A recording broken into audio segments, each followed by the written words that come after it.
Morning, and we are live on the YouTube. All righty. Welcome, everybody. It is Tuesday, March 18th, and this is the House Energy and Digital Infrastructure Committee. We are here to take some testimony from Ledge Council and learn about the background and take a little bit of overview grounding testimony on the Vermont Public Safety Communications Task Force. So I'm Representative Kathleen James from the Bennington 4 District. Scott Campbell from St. John Gray Company. Richard Bailey, Loyal 2.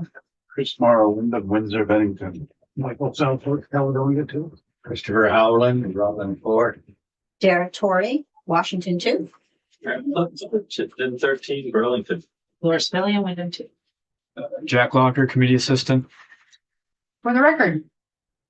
And for the record, I'm Maria Royal with Legislative Council. And I am going to share, I have a couple documents to share with you, and I do have some hard copies. I think some of these still might prefer or have some interest in saving a hard copy, so I'll just send these out now. And they are also posted on the committee's webpage. So, the first document, and I'll also pull them up here in case you just want to look directly behind me at the screen, is so the two things I'm going to go over. One is just very general background on public safety communications, some of the issues, some of the kind of players, actors, regulators, that kind of thing, technology stuff. And then the other one is the specific charge for the Public Safety Communications Task Force, what they were set up to do, and what you're going to hear from Executive Director Barbara Neal late after when I'm done. And so we'll walk through that charge as well. So I put this together this morning, this background, because I was realizing that just trying to dive in, like you so quickly get into the weeds, and it's a little bit confusing. It's a very, very basic, big picture. I've definitely said it's a work in progress because I'm sure there are going to be things that I should probably include, which we'll hear about. But I wanted to just very quickly kind of go over when you're talking about a public safety communications network. In general, you're talking about the call taking, answering the phone if it's a 911 call. It typically is a 911 call, although some folks do directly call their local police department or fire department, whatever. So there's the call taking system, and then there's the dispatch system. So the call taker gets the call, figures out what the issue is, what kind of response there should be, and routes that call or routes the information to the dispatch entity, who then contacts the appropriate first responder, your EMTs, paramedics, firefighters, etc. So call taking, dispatch, first responders. So that's what I've basically outlined here. And the only other thing I wanted to add are just the different technologies that kind of come up within the system. Obviously, with respect to communication system, there's the governance, there's the financing. A lot of that's gets more in government operations. So there's definitely joint overlap jurisdiction, the communications and then the regional governance, etc. But I just wanted to at least familiarize you with some of the more technical aspects. So obviously a caller who uses their telephone, whether it's mobile or landline, and they can make a voice call or they can text to 911, or as I said, directly to a local dispatcher or law enforcement agency. The call takers, they are located, and I know you've heard, some of you are more familiar than others with the whole system, and I know you have heard already from Executive Director Barb Neal, so I'm sorry if this is redundant, but just wanted to make sure we're all kind of on the same page. So the call takers are located at public safety answering points, or PSAPs, and there are 6 of them in Vermont. 2 of them are operated by the Vermont State Police. That has gotten a lot of attention in recent years, particularly with respect to whether they have the workforce to continue doing the call taking and dispatch, but also because some municipalities are not paying for that service. So there's an issue about ongoing funding, financing sustainability. So I just wanted to recognize that. There is, so something I actually don't know much about, but I wanted to highlight it. There is what's called the Emergency Services IP network, which is a statewide fiber network that connects call takers to dispatchers. I think it's primarily used for backhaul, but I just need to confirm that. But my hope was to put as much of the relevant systems and information in here and then flesh them out as necessary. So in terms of the dispatchers, there are over 30 in Vermont, and they can be municipal, regional dispatchers, or the state police operated PSAPs. As I said, they do call taking and dispatch. Related to dispatchers and call taking, in addition to the actual making of a call, transmitting data, there's also the software and hardware, the applications that they use to help them locate callers and route calls appropriately. And then the first responders, the communication systems that they often use are land mobile radio systems, radio technology. Those are you see them with the devices in their cars or on their radio systems. They're typically use frequencies that are considered narrow band. They can communicate voice very well, but they're not necessarily so good at communicating large amounts of data. So there's a lot of interest in kind of upgrading systems and technologies, which is ongoing. So talking a little bit more about the communications networks and the state and federal regulators who oversee different parts of the network. Obviously, the B911 board, as I mentioned, Barbara Neal is executive director. She's also a co-chair on the Public Safety Communications Task Force. The other co-chair is Commissioner Jennifer Morrison for Public Safety. Within public safety, there is the division or the radio technology services division, the land mobile radios, the statewide fiber network that provides the backhaul, the interoperability planning for public safety, police communications. A lot of that goes through the radio technology services division within Department of Public Safety. You've already heard about FirstNet. FirstNet Authority is a federal entity that designed a national public safety network, and each state was given money to either design or contract with an entity to have their own state radio access network. As you know, Vermont chose to opt in and use the service made available by AT&T, and it's where they have the 50 towers I think they've already constructed. And so that they use a specific band of frequency. I think it's band 14. And the purpose is that first responders can have priority access on making calls or sending data using that band. So it's meant to be a very secure, reliable network to increase public safety communications throughout the country, but in Vermont. Obviously, the Public Utility Commission, Department of Public Service, they regulate your telephone providers. Things that come up in this context are making sure that all of the telephone companies provide 911 capability. There are also issues related, as you're familiar with, battery backup for VoIP that's related to public safety communications. And so the PUC and the Federal Communications Commission, which is the federal entity that regulates telecom, they have some oversight authority. And then the Agency of Digital Services with respect to some of the hardware projects, the software, cybersecurity type issues, state infrastructure often plays a role or can play a role. So those are just some of the primary state and federal regulators. And then in terms of planning, generally within the 10-year telecom plan, I just wanted to let you know there is a section 9.5, that deals specifically with public safety communication systems. So that actually provides a lot of helpful information about some of the things I've just spoken about and a little more detail. There is also what's prepared by the Department of Public Safety, a statewide communication interoperability plan. This plan is required by the Federal Department of Homeland Security before state can apply for any grants related to communications networks. So I've linked that plan. I know you have the 10-year plan on your website. I've linked that statewide interoperability plan because there's also a lot more information than I know about the technologies that are available.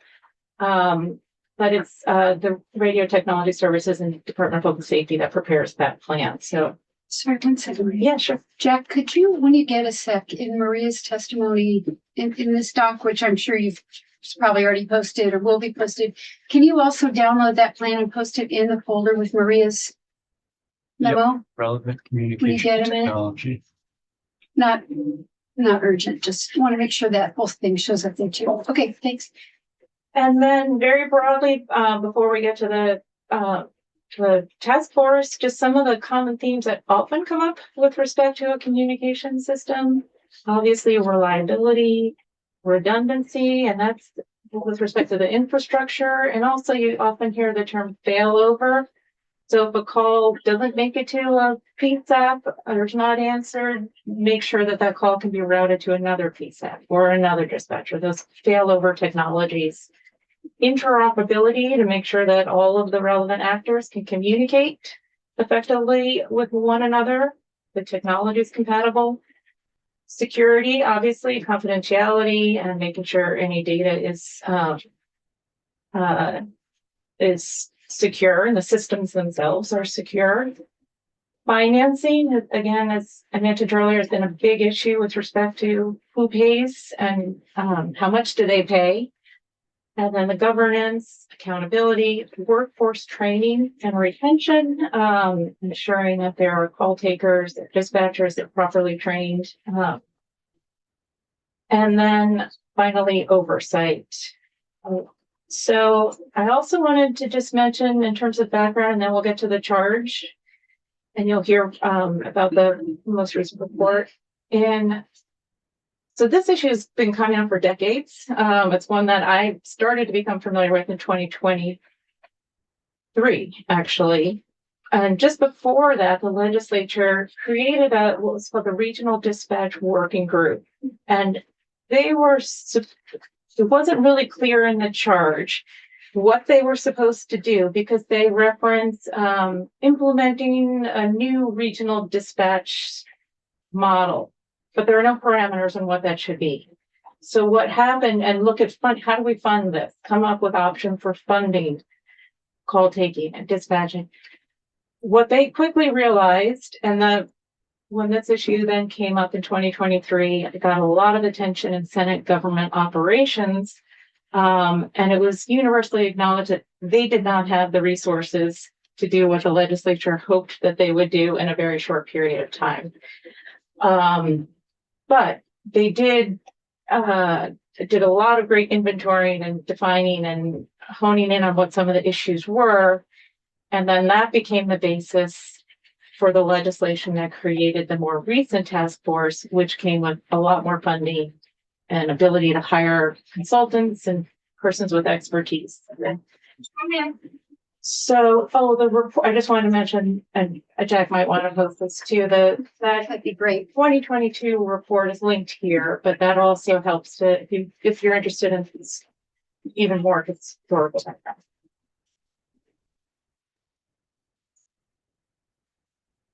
So that's very general background. And now I'm just gonna get more specifically into the charge for the Public Safety Communications Task Force. It was established in 2023. It's actually added on. As I mentioned, Senate GovOps did a lot of work on the bill, but ultimately, I can't remember if they passed it out. I think they did vote it out. It went to finance, but I don't think it made it out of finance.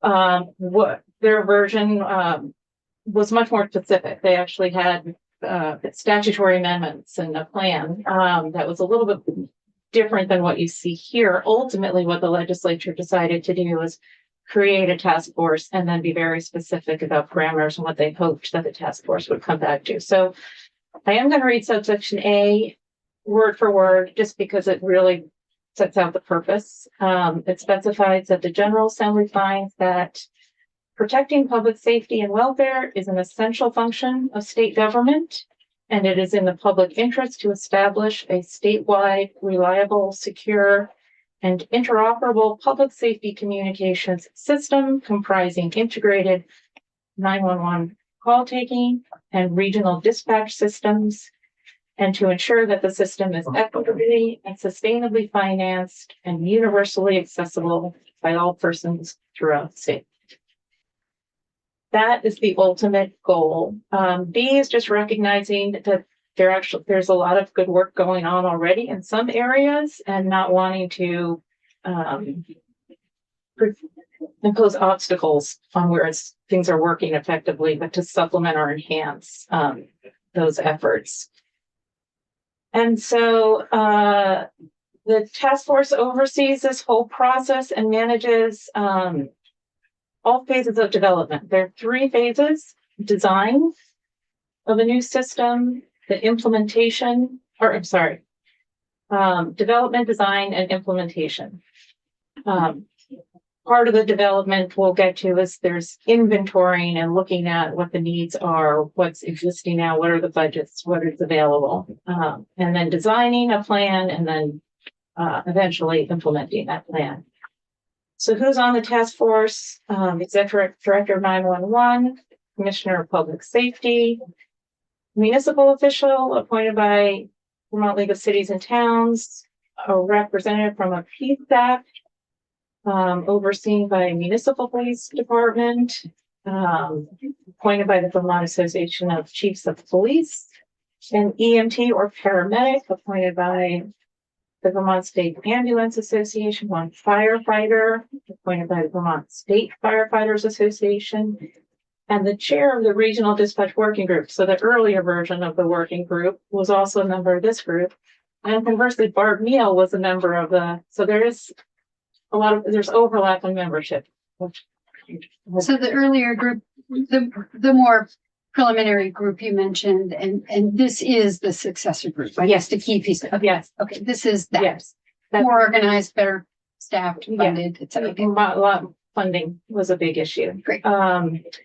So subdivision 3 is just boilerplate. So I'm not going to go over that. So subdivision 4, the task force is authorized to retain a project manager and 1 or more additional consultants with relevant expertise in public safety communications, technology, design, and financing to assist. And there's an appropriation section, and you'll hear more about this from Executive Director Neal. And it's the Department of Public Safety that provides the administrative support. 6 is just saying that they can work with all of the relevant existing state agencies as appropriate. Meetings are open. The task force is intended to sunset once the final system becomes operational.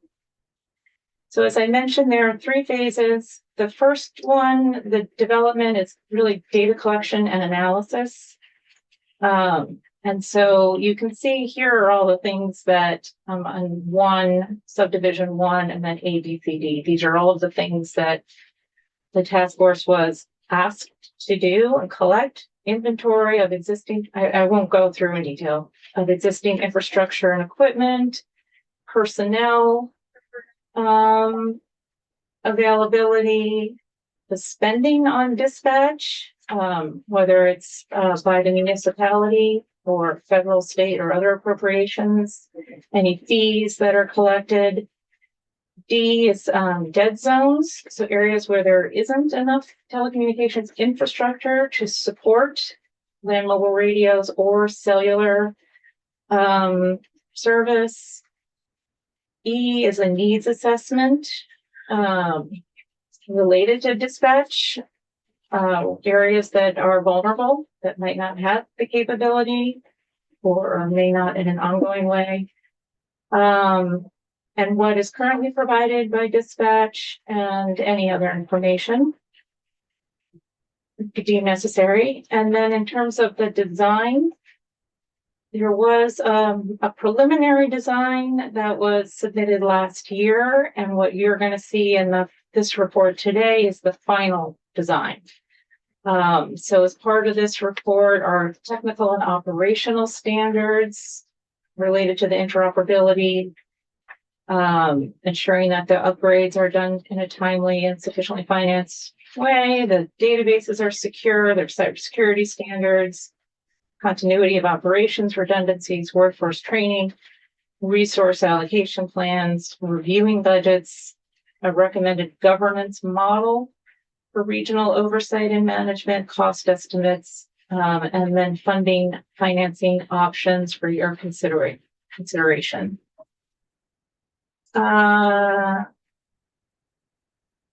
And they also had authority with approval of the Joint Fiscal Committee to fund one or more pilot projects. They had up to $4 million potentially to do that. Some additional language about what could be an approved pilot project. And then G is just the submission of the report to the relevant standing committees. And then the next section, I just want to do, just in case you're interested in appropriation, that's attached to this. There was 11 million appropriated of state general fund dollars for regional dispatch. They could use up to 1 million for the contracting and technical expertise. As I mentioned, 4.5 million for the pilot projects, and then everything else is supposed to remain unobligated and unexpended until you approve any additional spending.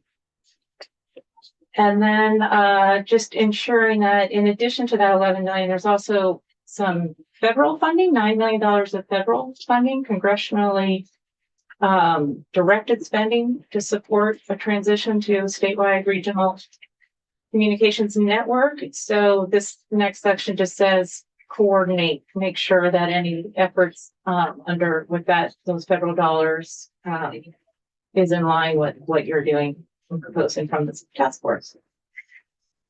So that is what I have. May I? Yeah.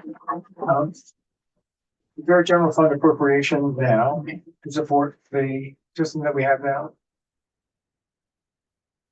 You know, Well, for like 911, or are you talking about Well- dispatch or?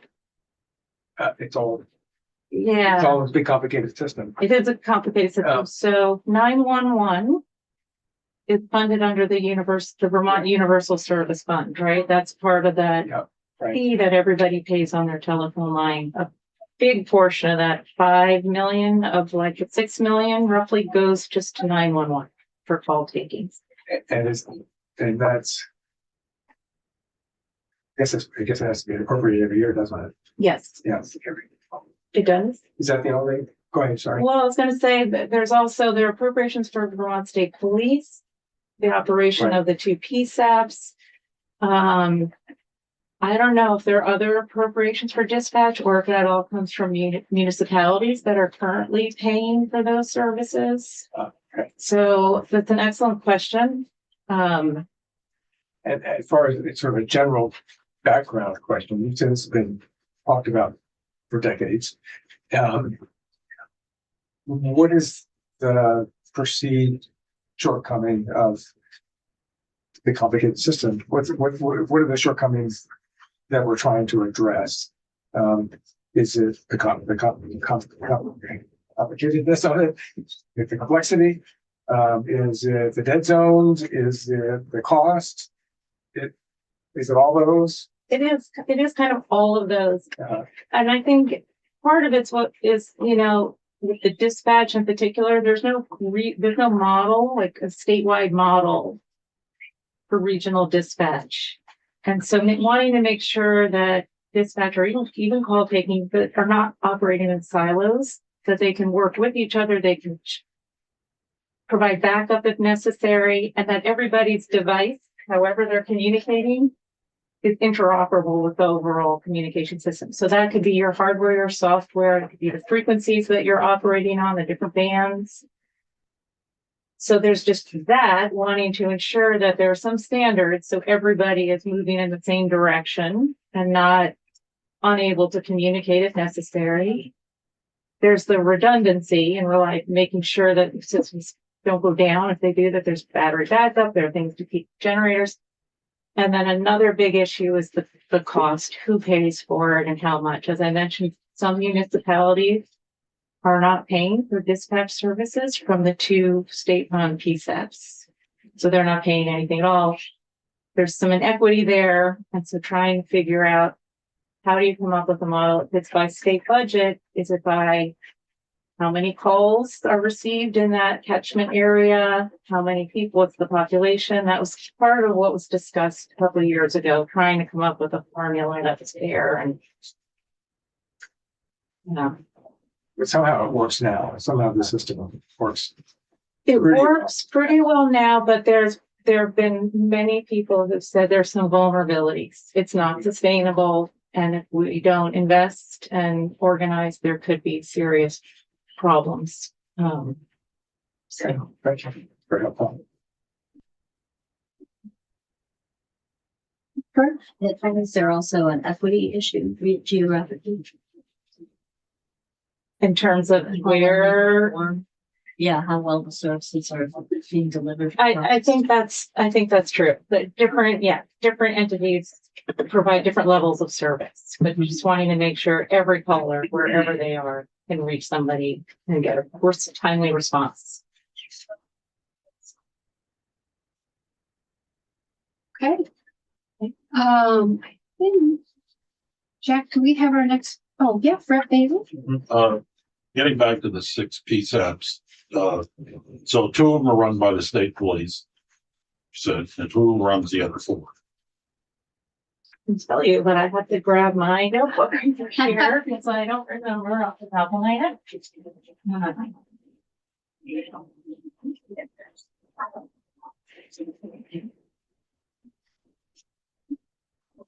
One. There goes. Want to get it wrong? Okay, so the Hartford Police Department, the Lamoille County Sheriff's Office, the Shelburne Police Department, the St. Albans Police Department, and then the 2 state police run, one in Westminster, one in Williston.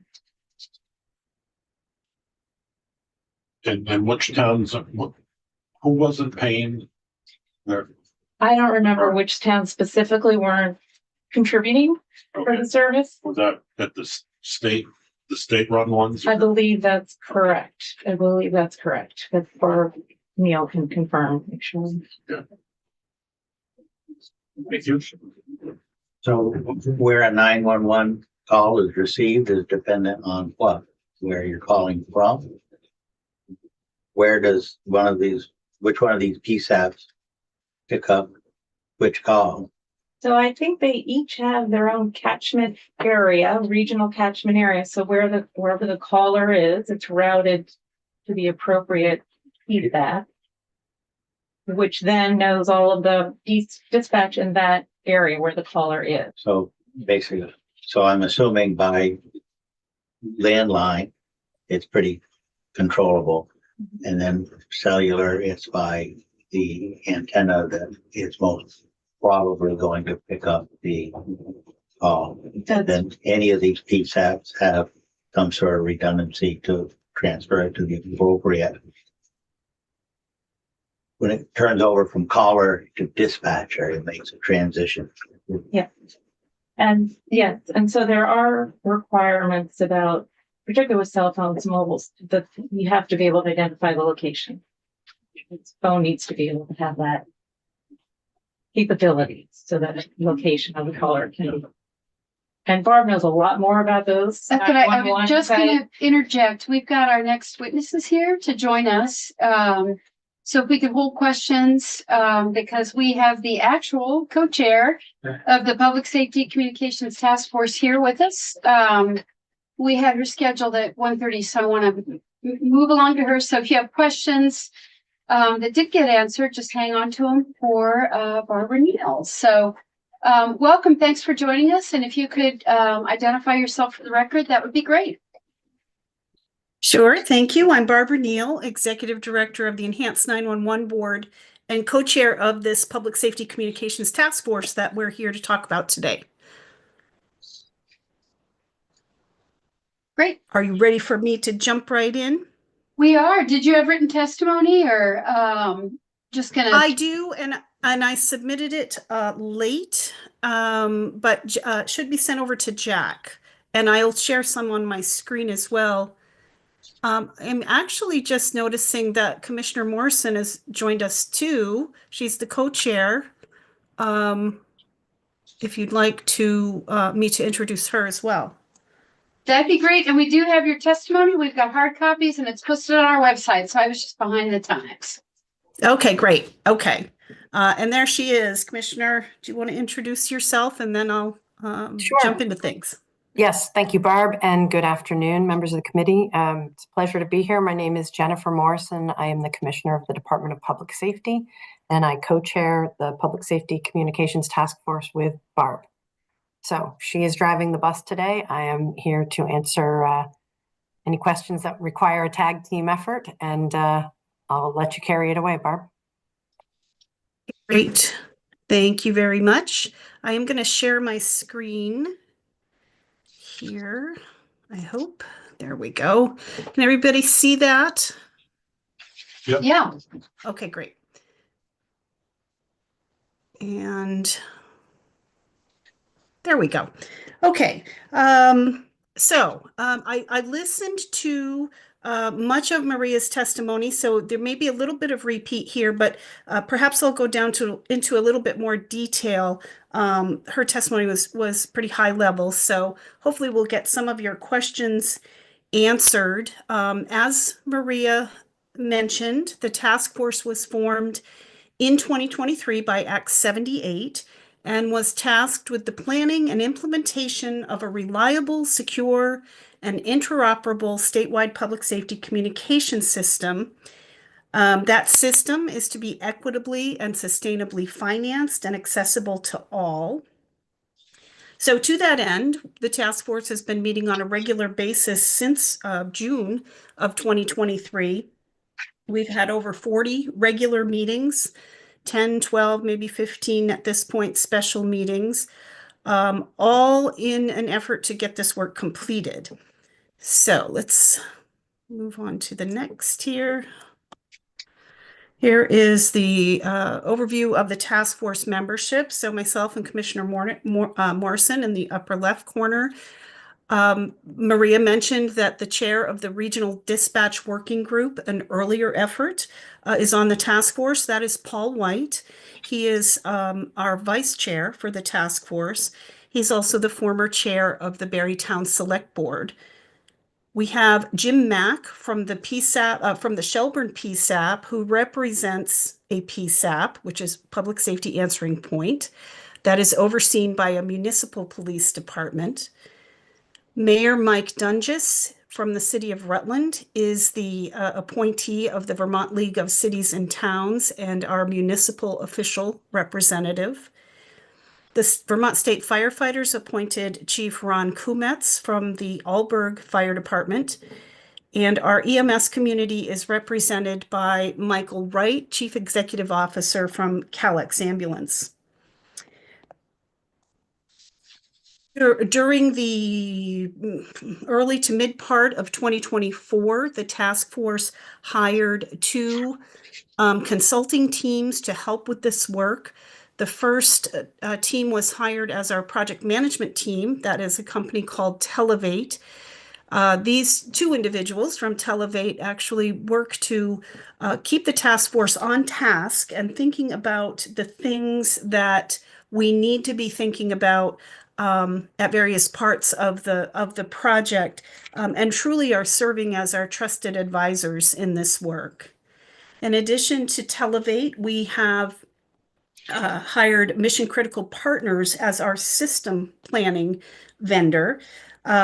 And you will hear a lot about these two teams as we go along here. Mission Critical is the team that's responsible for the draft system planning report that we're going to discuss in a little bit more detail here shortly. So one thing I want to mention before we get too deep into this is two things that have kind of guided the task force all along this project. One is that while the Commissioner of Public Safety and myself were named as the co-chairs of this task force, the project is not driven by Department of Public Safety or by the 911 board. DPS does provide administrative support to the task force, but other than that, this is driven not by those two entities. And even more importantly, is the task force as a whole has no preconceived notion of what the future state of the public safety communication system should look like. We're committed to an open discussion about those possibilities with all of the various stakeholders that are involved, and of course, with our contracted system planning experts and project management team.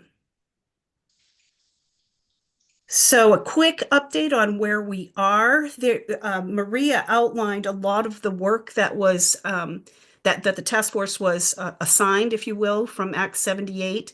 And we have at this point, or we, along with our consulting teams, have completed the inventory collection and analysis of current statewide equipment and services. This was the result of this work, this data collection, is a 500 or so page inventory and assessment report that outlines all of the required components from Act 78, and really provides a comprehensive view of the existing dispatch landscape in Vermont. That report is actually under review right now, being scrutinized for redactions that may be that are related to system security and sensitive information like that. That should be available to the public soon. There was an assessment of existing governance models and communication standards that's also included in the inventory report. All of the information in these two top items was the result of site visits by the consultants to all 37 of the dispatch centers in Vermont.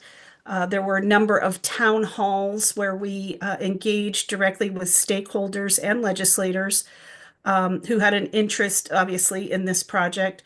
And then a number of community listening sessions that were open to the broader general public who had an interest in this project. So now we're on to the third item on this screen, which is the identification of potential models for a future public safety communication system in Vermont. So we are presented in the draft system planning report with a variety of options that the task force may consider as it works its way to a final plan. So let's move on to those topics. Just to orient you, this is a map of the current emergency communication centers serving Vermont. So there are 6 public safety answering points. As Maria mentioned, 2 of them are operated by the Vermont State Police in Westminster and Williston. And the PSAPs, by the way, are the green dot with the little red building around them on this map. Also, we have PSAPs at the Hartford, Shelburne, and St. Albans Police Departments and the Lamoille County Sheriff's Office. A PSAP is distinct from a dispatch center in that it is the place, or they are the places, where 911 calls are answered, in addition to the dispatch responsibilities that each of these centers also has. Then we have a listing of all of the dispatch centers in Vermont. They're represented by the little green dots all over the state. And there are 6 out-of-state dispatch centers that serve Vermont responders.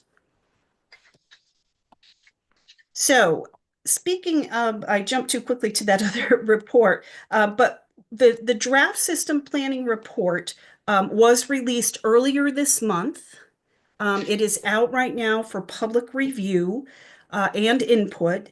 And once that is received, the input will be reviewed and considered, and the mission critical partners will move to incorporate that feedback to where appropriate into a final system planning document, probably towards the end of April.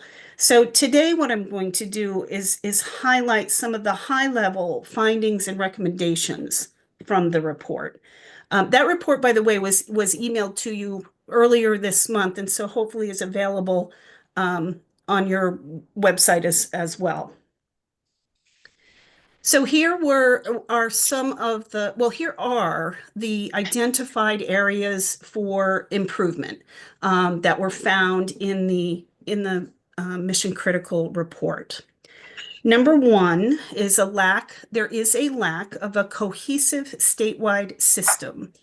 And I did hear Maria allude to this earlier in response, I think, to one of the questions. So there are 37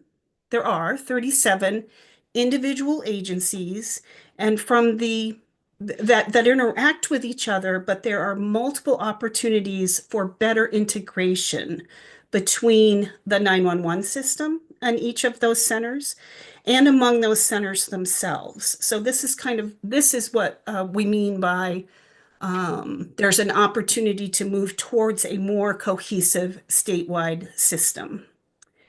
There were operational inefficiencies, lack of strategic inclusion opportunities found in the review of the systems in Vermont.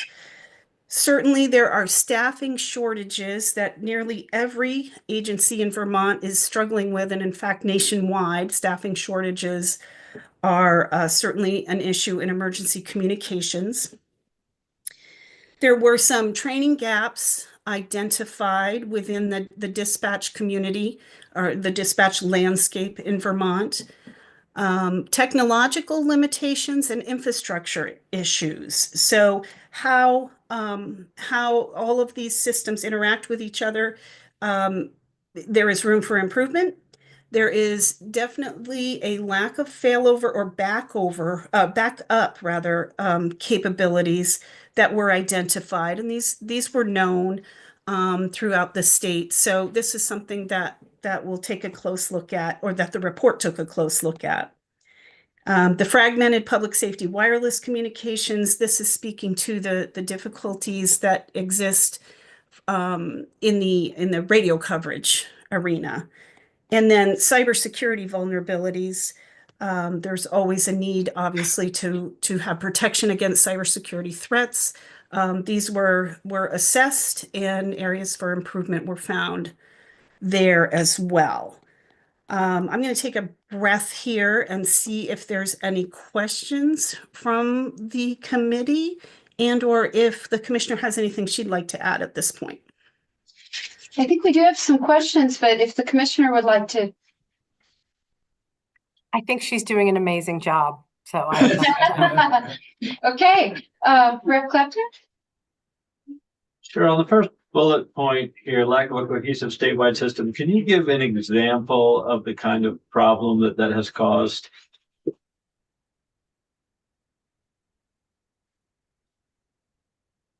You have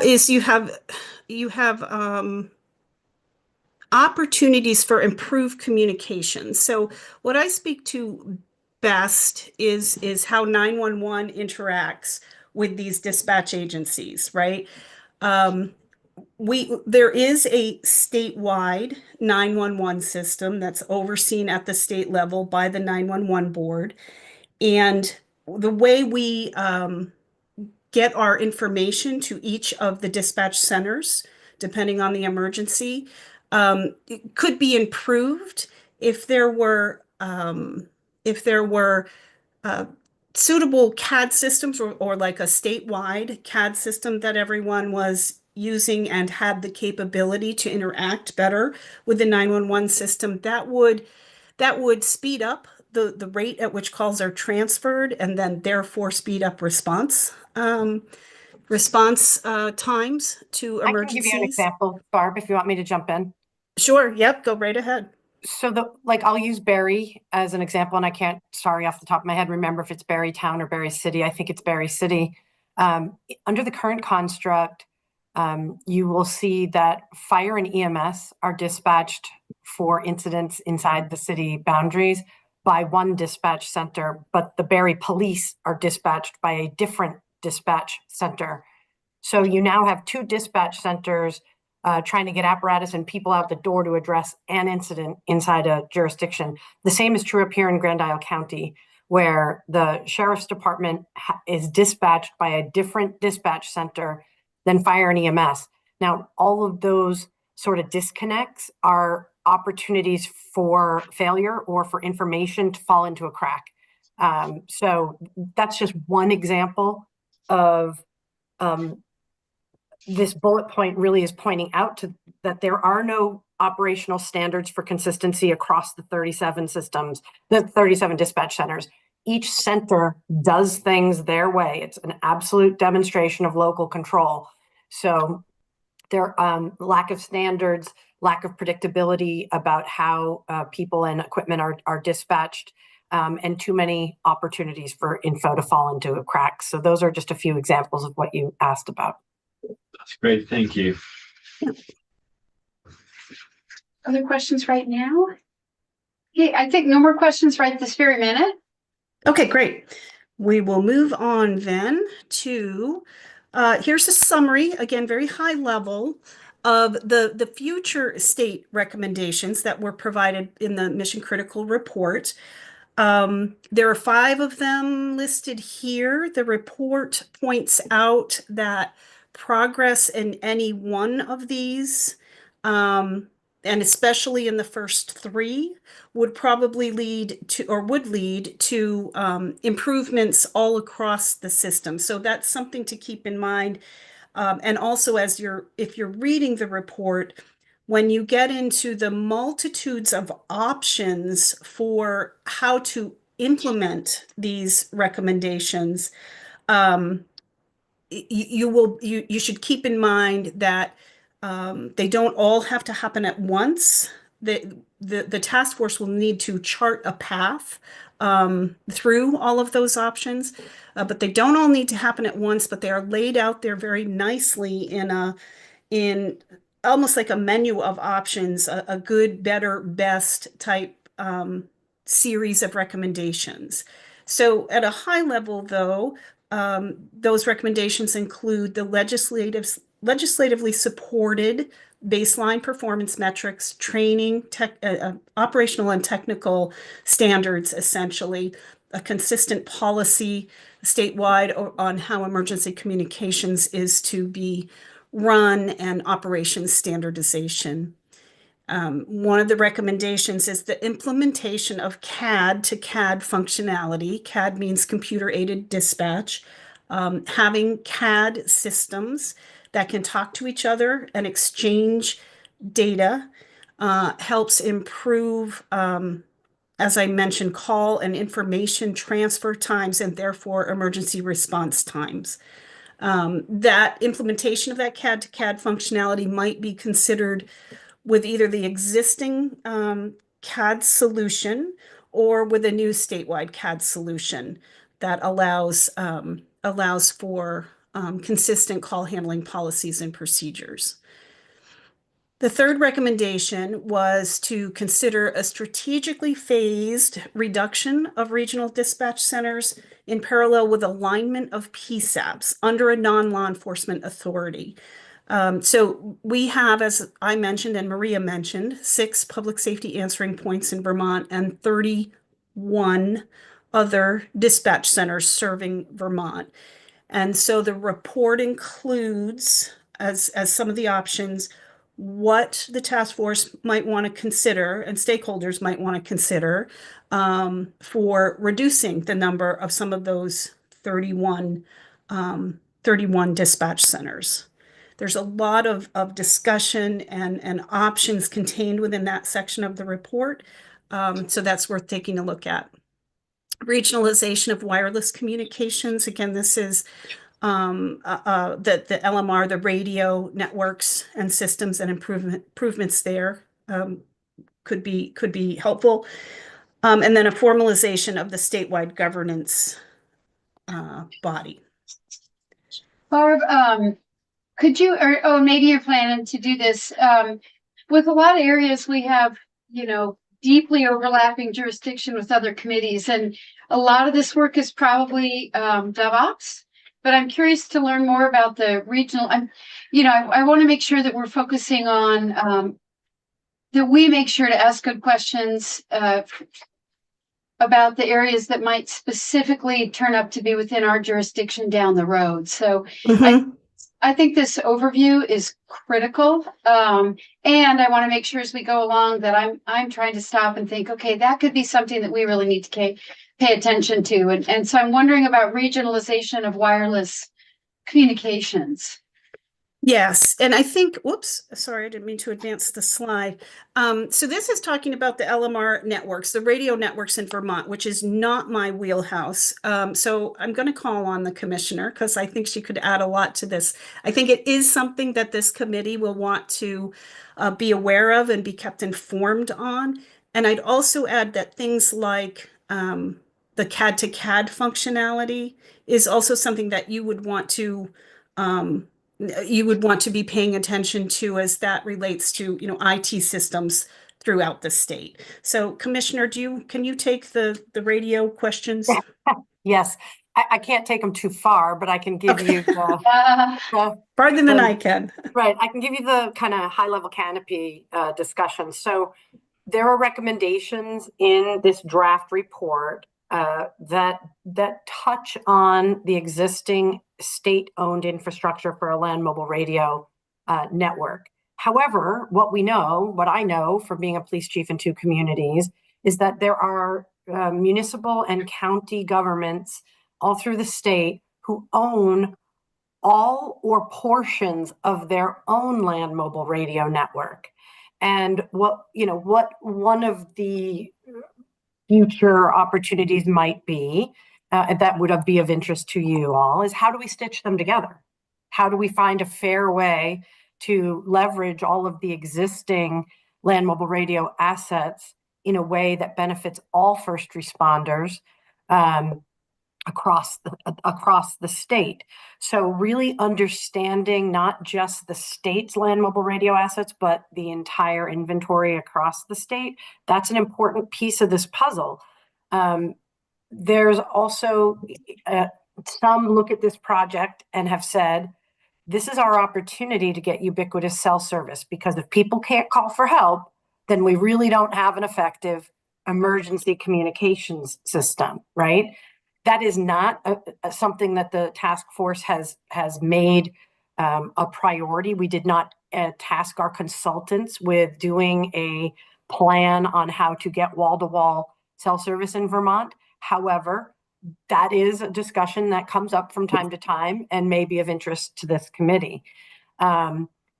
Obviously, there's a lot of technology that is involved with information systems and telephone service. I mean, telephony is important to all of this, not just for callers, but for sending first responders where they need to go. And then, of course, for summoning all the other next wave of responders, whether that's tow trucks or detectives or state's attorneys that need to go out, or funeral homes, whatever it is. There's a lot of technology aspects that are integrated into this project. And any one of those topics alone is a huge nut to bite off. Contemplating all of it at once becomes a little bit overwhelming. So I think that I just want to echo what Barb said a little while ago, which is that this is not a project that is a bam, we're going to do it all at once and now it's done and we've built this thing. Likely, this is a long-term project that needs to be envisioned. It needs to be planned, and there can be many lanes that we're running in at the same time to get to the end zone. But in my career, I don't think we're going to see this fully executed. Good to know. Yeah, Rep. Southworth. Hi, this is a question on the implementation of the CAD to CAD. Is that referring to the Valcor RMS with the call functionality built into that? So CAD to CAD can mean a few things. The current records management system, Valcor, was never intended to be used to dispatch EMS and fire apparatus. And that is one of the criticisms from the fire and EMS community, is that this product that is in use in almost all of our dispatch centers doesn't really meet their needs. So a CAD to CAD system means that when somebody, whether that's a 911 call taker or someone at, let's say, Emergency Communication Center A, enters information into the computer-aided dispatch system, that it's automatically visible by anyone else who needs to be involved in that call for service. And that it also, the CAD system dumps information into the records management system. So a CAD system is separate from a records management system. However, some companies sell both and they are seamlessly integrated. But to be clear, Valcor was never intended to be a true CAD system, and that is a pretty major gripe and a legitimate one of some users. Yeah, so the existing call functionality within Valcor would either stay or talk directly to the CAD system that you're envisioning? Sure. We could either, I mean, there's multiple paths forward. One would be move away, issue an RFP for an integrated system, in which case you then have to continue to have legacy access to Valcor if we moved to a new solution, or investigate the art of the possible to have a true CAD snap into Valcor so that we would enjoy all the functionality of that. For instance, just for some of the committee members, in a true CAD system, when a dispatcher enters a fire event, it will enter the address and the nature of the event and the type of apparatus and from which firehouse they should be summoned. They're called run cards. Automatically is populated. The dispatcher doesn't have to thumb through a card file, doesn't have to do any extra steps. The system is smart enough to know dispatch engine 1, rescue 2, tower 12, and send them to this address. That feature is not available currently in Valcor. Likewise with EMS, they also have run cards based on addressing and other criteria. Thank you. You're welcome. Okay. Okay. Ready to carry on? Sounds like it. So all of the future state recommendation, I mean the system recommendations and all of the discussion really has been driven, we hope, by the identification of stakeholder priorities. All of these engagements that we have had with the stakeholders has helped the task force and our consultants identify what's important to the people who are using this system. And some common themes came through in all of those engagements. One is the need for the cohesive statewide system with a clear roadmap for how to achieve this interoperable, secure system that we're targeting. There was a call to mitigate the tendency toward a one-size-fits-all regionalization approach. Other priorities include operational efficiency and strategic inclusion, again, being at the table when these decisions are being made about how best to serve the responder community and ultimately the public. I did it again, sorry. A qualified and balanced workforce was a common theme. So staffing strategies are part of this, appropriate training and consistent training was a piece that was called for. the ability or a drive towards consistent technology capabilities was another priority. Active governance. So this is again being a seat, having a seat at the table if you're a user of the system, having open and productive communications about decisions about a system, and joint decision-making capabilities. And then, of course, the sustainable and equitable funding strategy was another priority. And there are still many conversations going on as recently as yesterday about identifying those sustainable and equitable funding strategies. So that is still truly a bit of a work in progress, but it is in progress. Now, within the report, I called this out because, like the commissioner mentioned a few minutes ago, when you look at the report and when you're reading through the report, there's just like mountains of information, and all of these different things to be considered. And I really like the approach that Mission Critical took in identifying what they called regionalization tiers. So these are levels or tiers, tiered approaches that can be taken to regionalization. Tier 3 is basically the policy and operating procedures regionalization. So bringing together the appropriate people to develop a county, regional, or statewide standardization of policies and technical and operational procedures and best practices. That could be one step towards regionalization that would result in better outcomes would be the goal. The tier two considerations are looking at the shared technology and shared systems that could be used in the environment to, again, bring you towards standardization, also cost sharing for that technology or those technology items and those shared systems. And then tier 1 is the physical regionalization. So the actual movement of dispatch centers from one location into another, presumably larger regional system. And again, under each of these things, there are multiple options and components that need to be considered as we develop the plan to move forward. So the report also discusses presents three options for governance models. There's a lot of information underneath each of these options that you might want to take a look at. And then finally, the funding considerations and costs. Oops. These are all of the things that are part of the conversation when it comes to how are we going to pay for this. And that I mentioned a little, just a bit ago, that these conversations around funding considerations are actually still very much in progress and being brainstormed and developed as we go along here.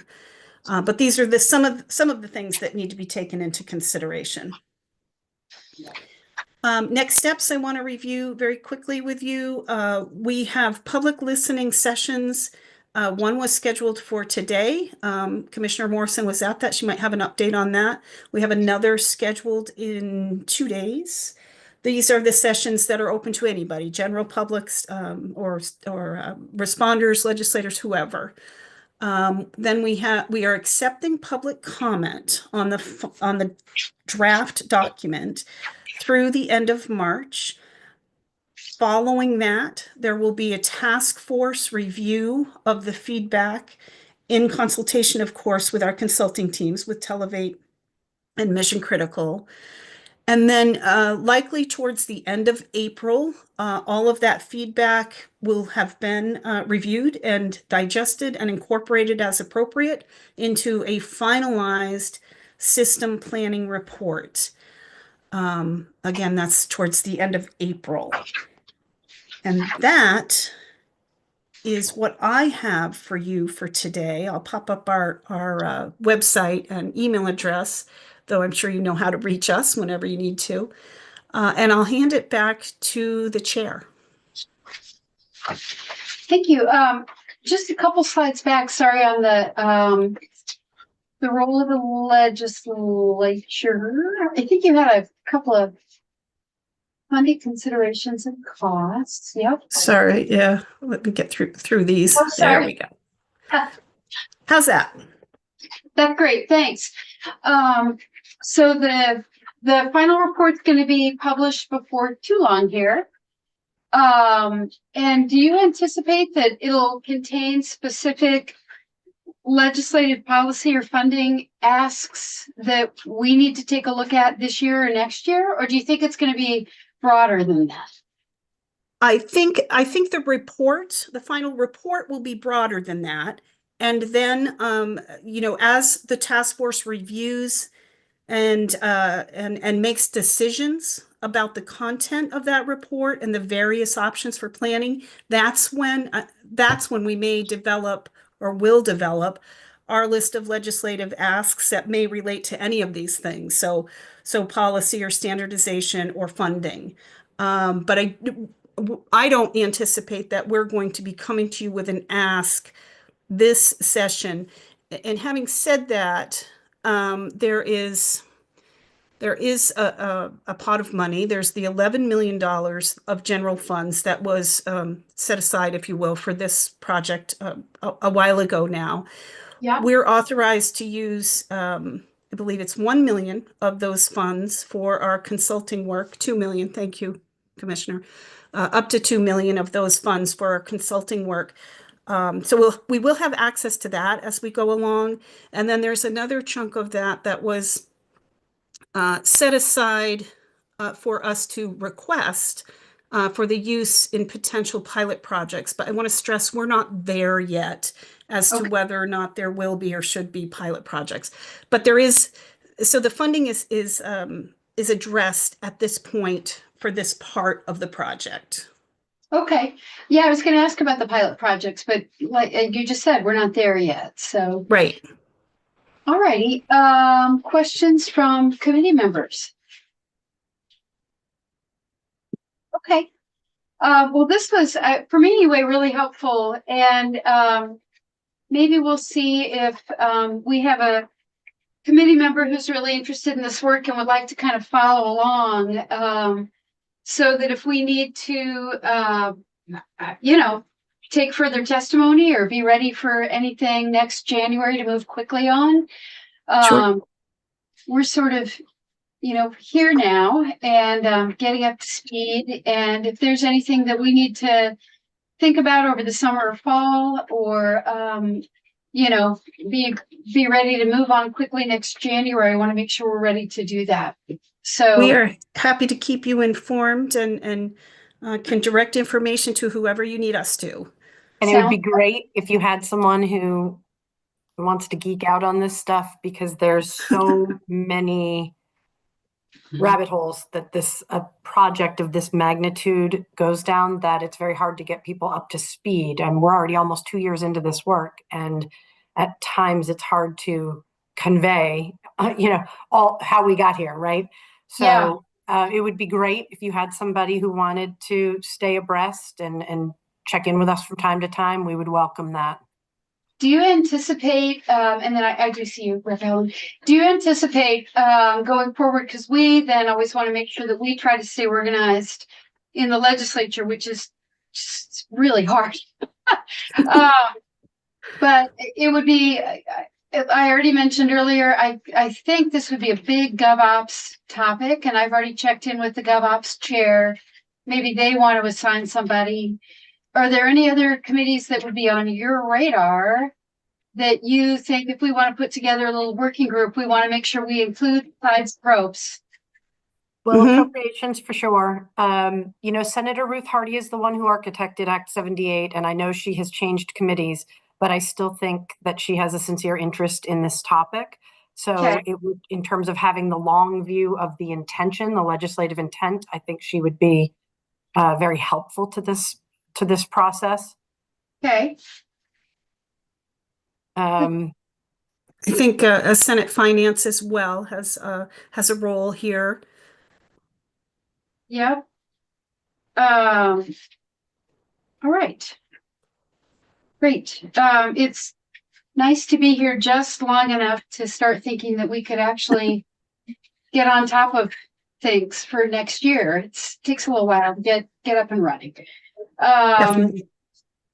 So, yeah, Rep Howard? The 11 million is in what budget? Well, it's with it's at the discretion of the joint fiscal committee if the legislature is not in session. So there is a $4.5 million carve out for pilot projects.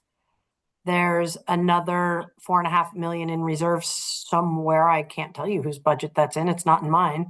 And then there was $2 million that we have access to for the ongoing work of the task force. So it was a total of 11 million in the June budget pass, the veto session pass in 2023. Right. So, yep, I remember that. So the FY 24 budget that we passed in June 23, that was when we allocated, set aside that money. Okay. Rep Bailey? Could you explain with hardline phones, there is no dead zone in the state, is that correct? Well, I guess I'm looking for the definition of a dead zone. Are you asking think about a copper line that runs into a house? Yeah, you have hard lines. Well, you Right. have to run the copper. So I'm sure there's plenty Right. of dead zones up in the Willow Wags where nobody has phones installed at their house, right? Right. So- I think typically though the dead zone issue is related to wireless coverage.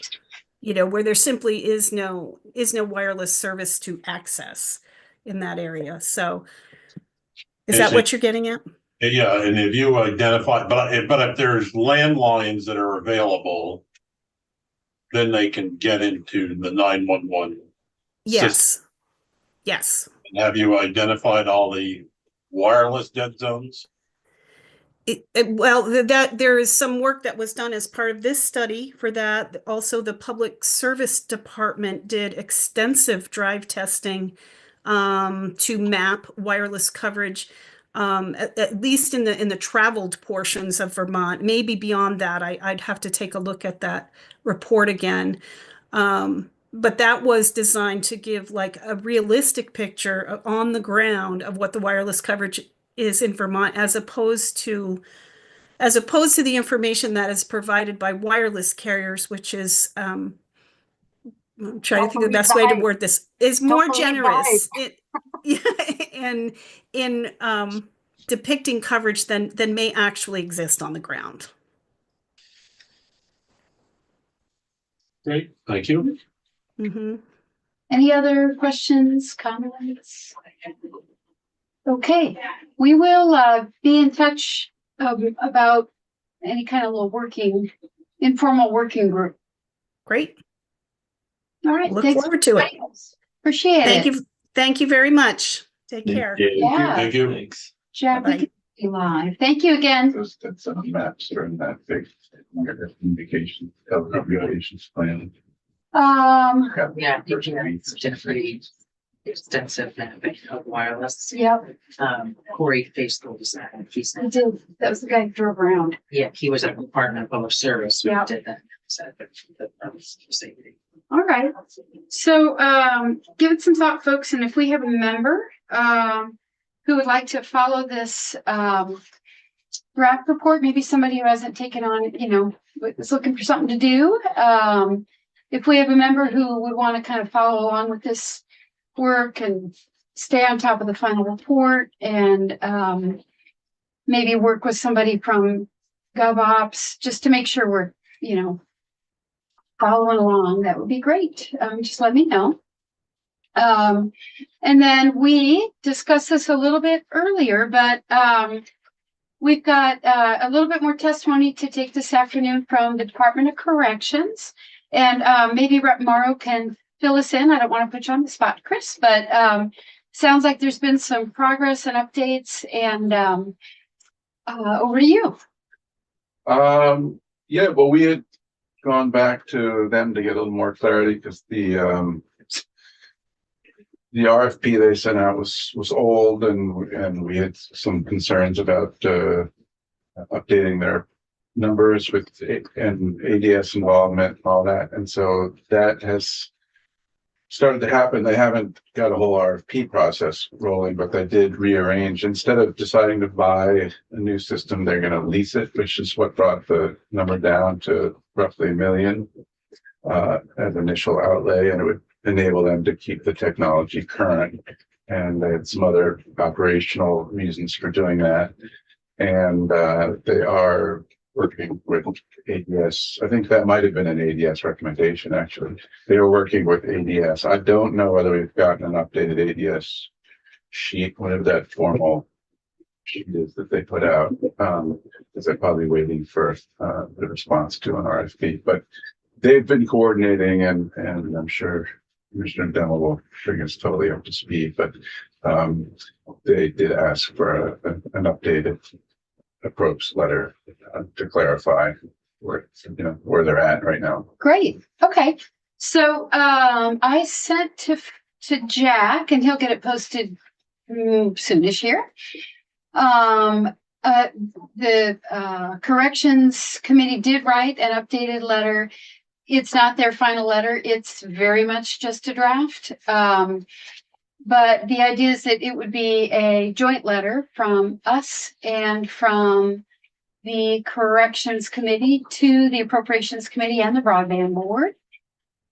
So there's a draft that you can see on our website, or Jack will get it up soon. And then I also have a follow-up letter from Isaac Dano that he had sent to some of the reps working on this across both committees about just where they're at. And it's just a little bit more info, and Jack will get that posted too. And then at 4 o'clock, we'll have Commissioner Demelin, and we can ask him, he'll bring us up to speed. We can ask him whatever questions we want to. And then at some point, I'd imagine probably tomorrow or soonish, we'll have a final draft letter from the corrections committee, and we'll all just vote on it. I think at this point, what we'll probably do is we'll just have the letter to look at, and rather than wordsmithing it, we'll just vote. We'll run over the letter, understand what it means, and then just take a vote. And I think corrections is unanimous at this point, and we'll see where we land. But we'll know a lot more after 4 o'clock today. Okay. All right, Jack, we can go up.